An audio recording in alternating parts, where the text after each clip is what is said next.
Hi, my name is Miss Jenny, and I am here to speak with you all about your sleep. Who got a lot of sleep last night? Okay, most of you are saying no. So, if you didn't get much sleep, how many hours would you say of sleep that you got last night?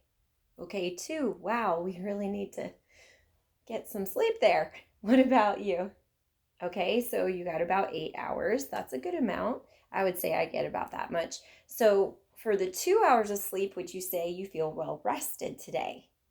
Okay, no, you're rubbing your eyes. Yeah, that would not make me feel well rested either. And what about you with your 8 hours of sleep?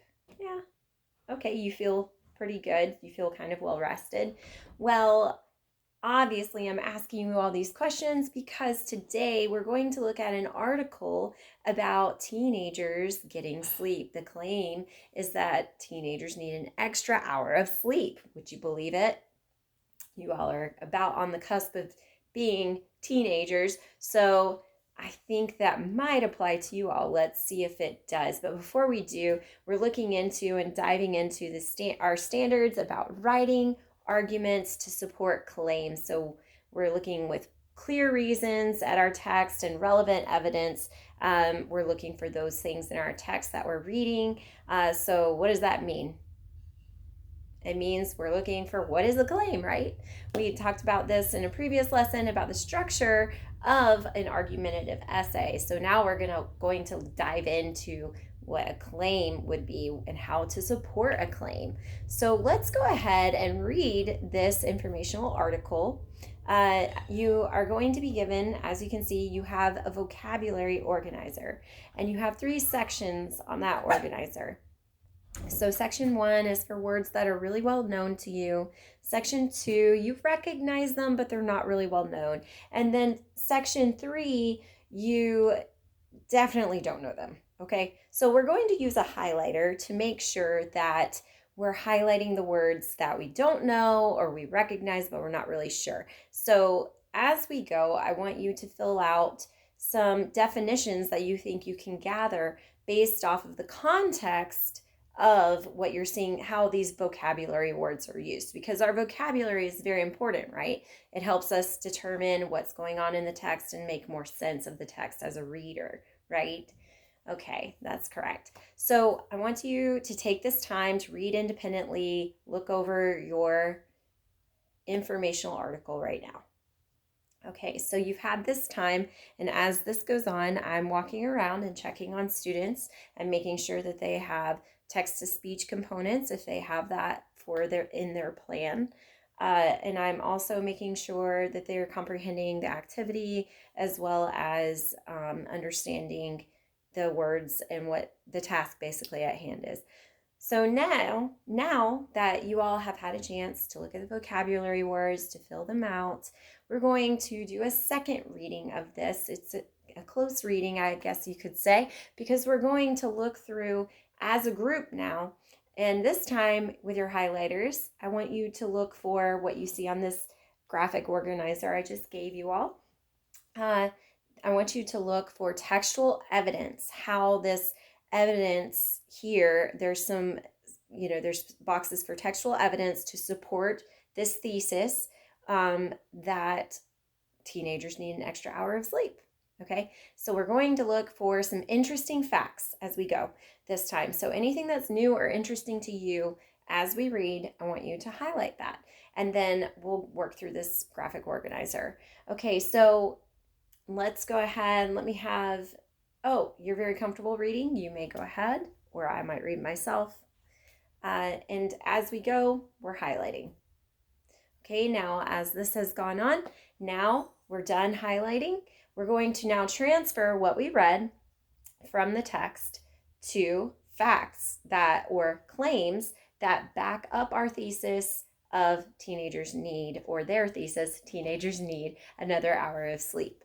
So as we go and do that, now we need to see if we can corroborate this, right? We only have one source, and we definitely don't want to just rely on one source for an argumentative essay, right? There's a lot of information out there, wealth of information. Let's look at these 3 sources now. I have 3 sources for you, and I've linked them here. If you are not comfortable with that or you want to challenge yourself, you can look up your own 3 sources based off of our guidelines, remember, of what makes a source a good source or not. So you want to look for those scholarly journals, right? Anyone else? Okay, so scholarly journals, yes, we don't want to really go with Wikipedia or Google, random Google search. Good job. Okay, so now that you have your works, your graphic organizer, I want you to look through this and I want you to go ahead and start finding information that corroborates with these claims that you've written down from our first informational reading that we just read about. Okay, so whatever is going to help with these claims and beef them up and say yes and give them credit, right? Okay, so does anyone have any questions about what we're doing right now? Okay, great. So I'll be walking around to check in on all of you to make sure that, you're pacing yourself, that you're understanding the questions, that you're understanding the text. Okay, so as the students are having time to do this, I'm circulating or I'm checking online where we're at, if we're stalled, if anybody is stuck on a page or it doesn't seem like there's movement, I will be checking in. Now that you all have done this, we're going to do some think pair sharing. So I want you to take a second to go with an elbow buddy or a breakout room, and I want you to share what you have and what you found to corroborate with your evidence and maybe what your partner found. And through this, I want you to be adding to and giving some feedback and receiving some feedback to help your graphic organizer and to help you with your understanding of the task at hand. Okay, so as students are doing this, I'm circulating, I'm watching, making sure these interactions are taking place and helping ask the big questions like, how does this piece of evidence help the thesis? Is this a new piece of evidence that you're finding, or is this are all of your claims somewhat related, or are you finding more than one claim to back up your thesis so that it's not just a bunch of the same evidence supporting one claim? We want to make sure that we differentiate that. So we can go around and do that. I might ask some students now, okay, that you've done that, who would like to share a couple of your claims. Okay, so you'll share your claims. We'll make sure that they're different and that they don't all follow the same thought process. So now that we're finished with this, we're going to move into, remember yesterday's lesson about now we've talked most of the year about how to form in a writing in general, what's expected, but for an argumentative essay, what the framework really looks like. And we looked at that rubric yesterday of what is expected of you as a learner when you're writing an argumentative essay. So we'll take some time to review that just as a refresher of yesterday's lesson. They'll have those rubrics out, they'll refer to them. Okay, so now that we have that, we're going to fill out this graphic organizer now that we have to group our claims and in order to prove a thesis. Okay, so right now you're going with me as my model that teenagers need an extra hour of sleep. You might disagree, but remember, later on there will be time to choose your own argument and then make your own claims and rebuttals. So as they fill this out, they'll be noticing that there is a section at the bottom for rebuttal. We will get to that. That will not be today's lesson since we will be doing so much reading. It will probably take up all of the time that we need. But we might briefly discuss what a rebuttal is and what we might be looking for in the next day's lesson. So you see the word rebuttal there. We've talked about what a rebuttal is. So what are some ideas that you think that we'll be looking for tomorrow with that? Okay, so as we're doing that, they're giving me ideas and answers on that. So let's go back to our vocabulary and let's revisit some of those words. Are some of your vocabulary words included in some of your textual evidence? Are you making sure that you're using strong vocabulary words? Because remember, strong vocabulary shows that you have a firm grasp on your topic, right? Okay, so what are some vocabulary words you're introducing? Great, okay. All right, that's awesome. So as we discuss this, we're going to start winding it down and we're going to take our graphic organizers and set them to the side.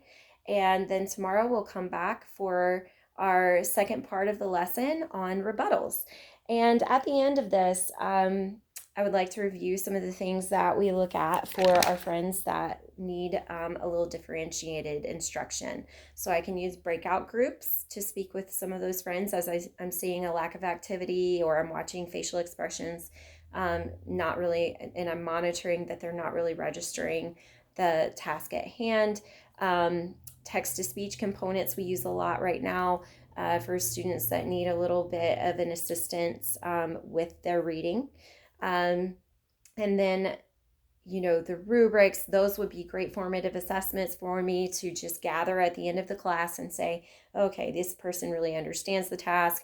Okay, this person's graphic organizer is doing well. I really don't like to move forward without looking at the students' graphic organizers, because it's very frustrating for them to get through halfway through a writing and realize that they structured it in a manner that's not going to be helpful for their grade, or that they're not revisiting their rubrics. So I'll point them back to their rubrics to help them, as well as the guidelines on our graphic organizers to help guide them on what are some things that we can do to build a better argument there and build more comprehension towards the task at hand as well. Thank you.